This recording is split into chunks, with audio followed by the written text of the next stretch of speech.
प्रधानमंत्री मोदी का बड़ा बयान, रोटी बेटी माटी की सुरक्षा से खिलवाड़ नहीं होने देंगे। प्रधानमंत्री नरेंद्र मोदी ने बुधवार 13 नवंबर को झारखंड के देवघर और घोड्डा में चुनावी रैलियों को संबोधित किया। इन सभाओं में प्रधानमंत्री ने राज्य की जेएमएम कांग्रेस सरकार पर गंभीर आरोप लगाते हुए कहा कि इस सरकार ने बाहर से आए घुसपैठियों को झारखंड का स्थायी निवासी बनाने के लिए हर संभव गलत काम किए हैं। उन्होंने कहा कि इन घुसपैठियों को रातों रात पक्के कागजात मुहैया कराए गए और जेएमएम सरकार ने कोर्ट में झूठ बोला कि झारखंड में कोई घुसपैठ नहीं हुई है। प्रधानमंत्री मोदी ने कहा कि इस चुनाव में रोटी बेटी माटी की सुरक्षा सबसे बड़ा मुद्दा है। उन्होंने जनता को आश्वस्त करते हुए कहा कि भाजपा एनडीए की सरकार संथाल और झारखंड की सुरक्षा से कोई समझौता नहीं करेगी।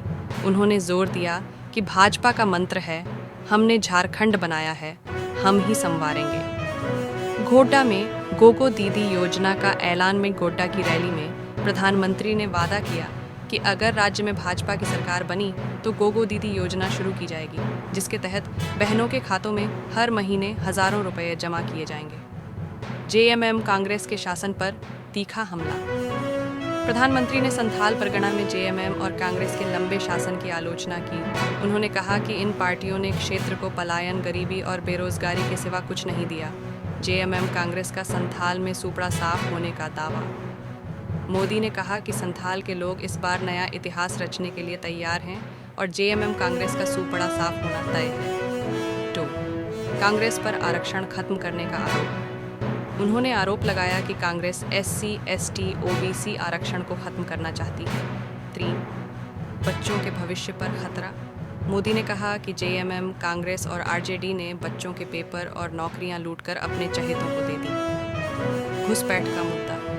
प्रधानमंत्री ने कहा कि झारखंड में आदिवासियों के जल, जंगल और जमीन पर घुसपैठियों का कब्जा बढ़ रहा है, जो कि चिंता का विषय है। 5. झारखंड की पहचान पर खतरा। उन्होंने कहा कि झारखंड की पहचान को खत्म करने की साजिश हो रही है। संथाल क्षेत्र में आदिवासियों की संख्या तेजी से घट रही है, जिससे स्थानीय निवासियों के अस्तित्व पर संकट है। भाजपा की चुनौती। झारखंड के संथाल परगना प्रमंडल में जेएमएम का दबदबा रहा है, लेकिन भाजपा इस बार रोटी, माटी, बेटी और घुसपैठ जैसे मुद्दों के जरिए जनता को जोड़ने का प्रयास कर रही है।